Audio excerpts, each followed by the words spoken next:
So this past Monday, we had Memorial Day, and I know many of us honored our loved ones who died in war, so important, and all my love to all of them.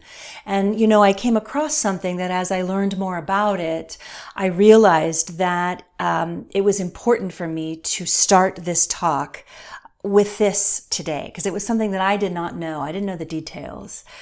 The official history of Memorial Day is that it first began in 1868, 3 years after the Civil War ended, and it was taught, as far as I knew, that Union Major General John Logan. He was retired and he was sort of an important figure. He set the date for the very first observance of Memorial Day on May 30th at the Arlington National Cemetery in Virginia. However, Yale professor of American history David Blight was doing research for a book he was writing on the Civil War, and he was digging through archives at Harvard University when he came across a bundle of unorganized letters from Union soldiers. And what he discovered was a remarkable piece of forgotten history. Dr. Blight discovered that actually Memorial Day, then called Decoration Day, took place 3 years earlier. On May 1st, in 1865, at an old racetrack in Charleston, South Carolina. There had been a 22-month siege in Charleston. The city was burning to the ground. The Confederate Army and white residents had abandoned the city and left the people that they had held in bondage to fend for themselves among the chaos. And on February 18th of that year, Union troops from the 21st Infantry, an all-black Union Army regiment, entered the city to accept Charleston's surrender and to ensure the freedom of those who'd been formerly enslaved. At the horse track, which had served as an open-air Confederate prison, they discovered a mass grave of 257 soldiers. They exhumed the bodies, reorganized the graves in rows, and built a 10-foot tall white fence around them. And then the freed men, women, and children planned a huge tribute to the soldiers and those who had died during the war. According to coverage back then in the Charleston Daily Courier and in the New York Tribune, on May 1st, 1865, a parade of thousands of people filled that racetrack, led by black children carrying roses, then black women, then black men, then the Union troops. It was a massive tribute for all who had died during the war. They processed around the racetrack singing, black pastors delivered sermons, and they laid many, many flowers on the rows of the graves that they had built there. The New York Tribune described the gravesite as one mass of flowers, and the breeze wafted the sweet perfumes, and tears of joy were shed. In his book, Race and Reunion, Dr. Blight wrote, "This tribute gave birth to an American tradition. The war was over, and Memorial Day had been founded by African Americans in a ritual of remembrance and consecration." So, Memorial Day, which we just celebrated on Monday, was actually started by freed slaves. This beautiful piece of American history was erased and hidden to serve a white narrative. And that just seemed important to share today.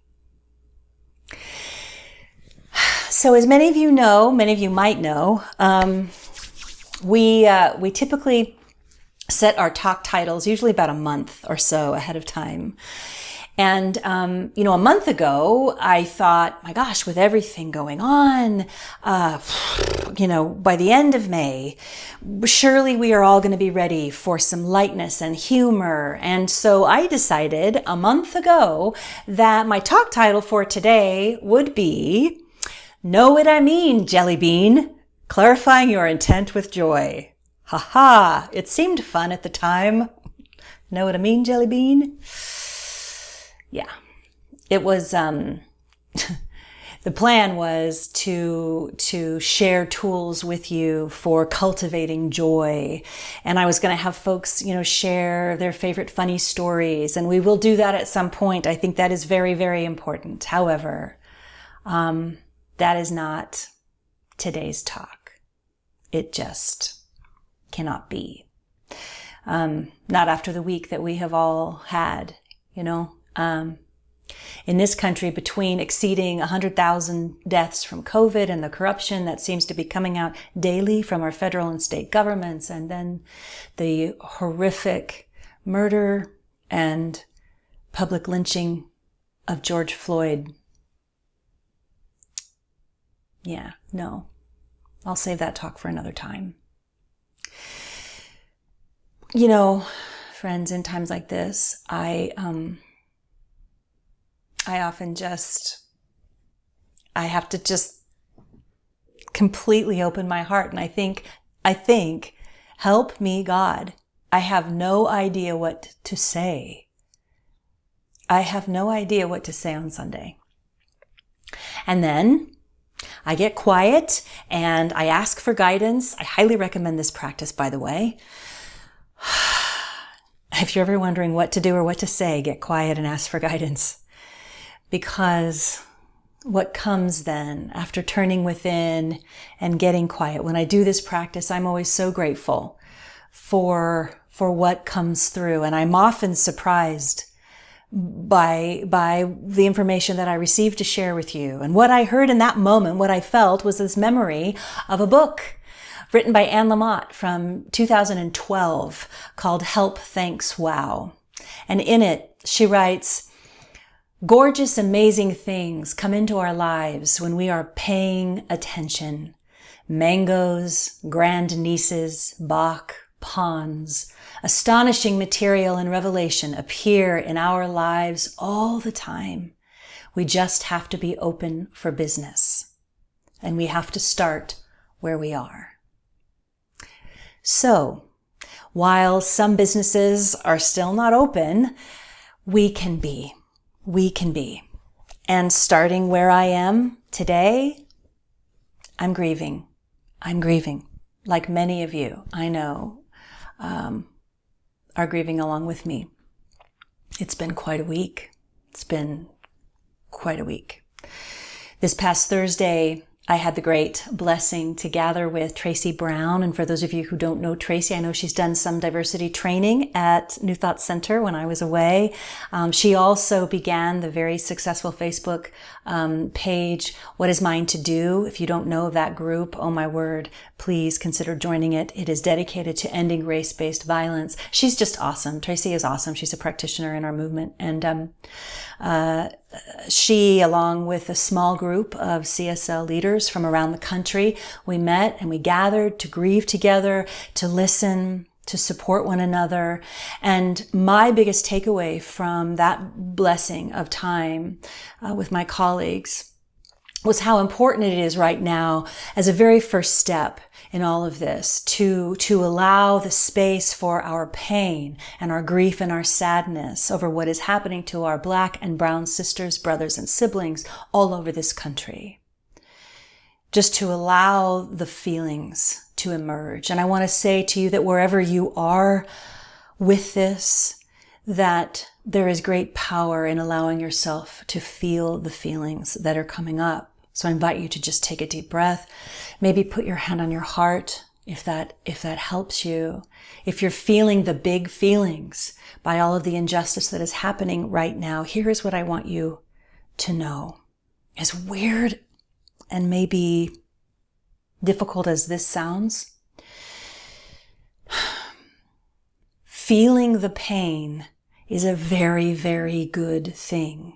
As hard as it is a very good thing because it is an indicator that you are ready to do the work. But to do the work, we have to feel the pain first. So be gentle with yourselves as you feel these feelings, but I invite you to allow them to be felt in your body. Nobel Prize winner Elie Wiesel, who was also a Holocaust survivor, said, "The opposite of love is not hate. It's indifference. and action is the only remedy to indifference. I believe that love grows from the roots of a shared pain. And it is this love that changes the world. And it is this love that changes public policy and unjust laws. Note, my friends, I did not say that love grows from the same pain, because it is not the same pain. Hear me. Love that grows from the roots of a shared pain is a love that changes the world. And that is the love that will change public policy and unjust laws. So very, very good and well-meaning people have been asking me all week, with everything that is happening in Minneapolis and all over the country and all that has been emerging, what can I do? How can I be a part of the solution? How can I help put an end to white supremacy? And here is what I want to say to you. Here it is. And I am speaking directly to white people right now. This is on us. This is on us, white people, period. End of sentence. It is ours to do. We will only be able to dismantle the pervading and violent systemic racism in our country when each of us does our own inner work to uncover our conscious and unconscious bias around race. Then and only then will this change. It is ours to do. The Buddhist nun Pema Chodron wrote, "The most fundamental aggression to ourselves, the most fundamental harm we can do to ourselves is to remain ignorant by not having the courage and the respect to look at ourselves honestly and gently." So that is what we do, my friends. That is the divine invitation that is emerging right now. That is so powerful. We look at ourselves honestly and gently. And this starts with feeling it. And the next step following feeling it is educating ourselves. By doing our own work, by educating ourselves around white privilege. And yes, if you have white skin, you have white privilege.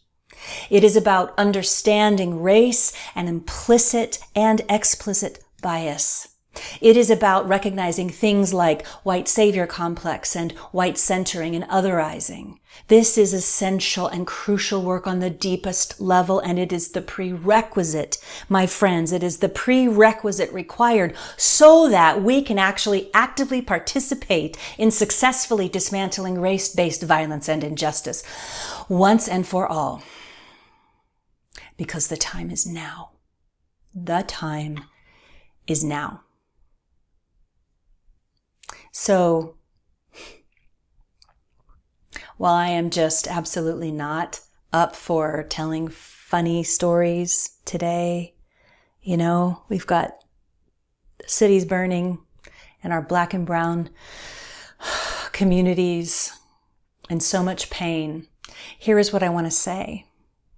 I want to share with you that Ernest Holmes said that joy is the emotion excited by the expectancy of good. Joy is the emotion excited by the expectancy of good. So the expectancy of good brings joy. And oh my word, I believe that we can all hold with a capital H an expectancy of good as we do this work together. That is the divine promise.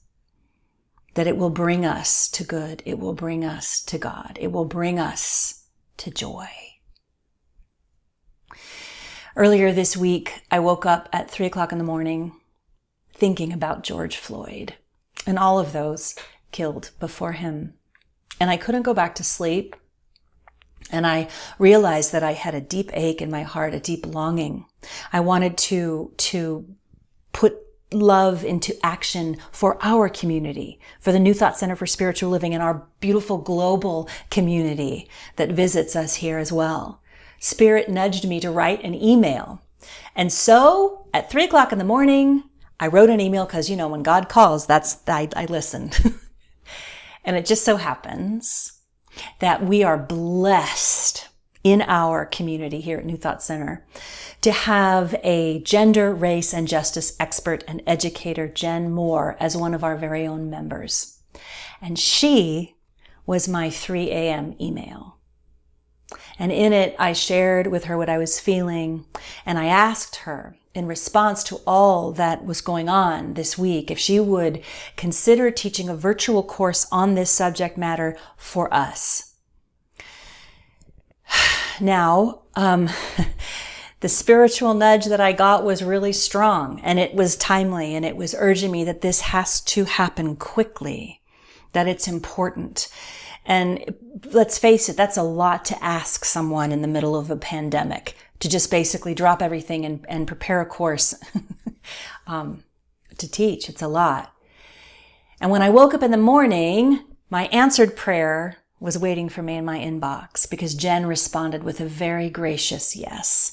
And she's been working many hours since preparing. I know she cares so very deeply about this subject matter. She let me know that in this course there will be videos and links to articles and self-assessment tools and time to share and process together. So I am so delighted to be able to share with you that a week from now, on June 8th, her class called Unpacking Whiteness and Seeing Race will begin. It will be offered. And just know this is her field. This is her area of expertise and her genius. And she teaches this work on the university level. She goes into schools and works with schools. And it will be, so that you know, because this is important, it will be a non-confrontive and non-challenging and safe and sacred space where all of us can do this work together. We can go deep together, doing this work with an expectancy of good, so that we can all become effective change agents for this country. Jen has a plethora of information on this topic, and later this summer she'll be facilitating a follow-up class she's already talking about, because this work builds on itself, and we're also going to be offering other kinds of resources for you to be able to do this vital work in this community. And just know we've set up this course at a very affordable price. Scholarships will be available. No one will be turned away, because it is that important. It is that important to me and to our ministry staff, to our community, and to our country, and to our Black and brown brothers, sisters, and siblings. Maya Angelou said, "Nothing will work unless you do." So let's do this work. It is time. It is time. The link is up on our site, and you can register for it just following our service today. And I'll give you all that information again. We'll post it at the end of this service, so you'll have it. A deep bow to you, Jen Moore. Thank you. Thank you. Thank you for your sacred yes. So this work requires deep and courageous self-inquiry, and it is so worth it. Langston Hughes wrote, "My soul has grown deep like the rivers." And my vision for us is that our collective soul in this community that we all love so much will in this work grow deep like the rivers. Franciscan Richard Rohr writes, "The Lord comes to us disguised as ourselves." It's ours to do.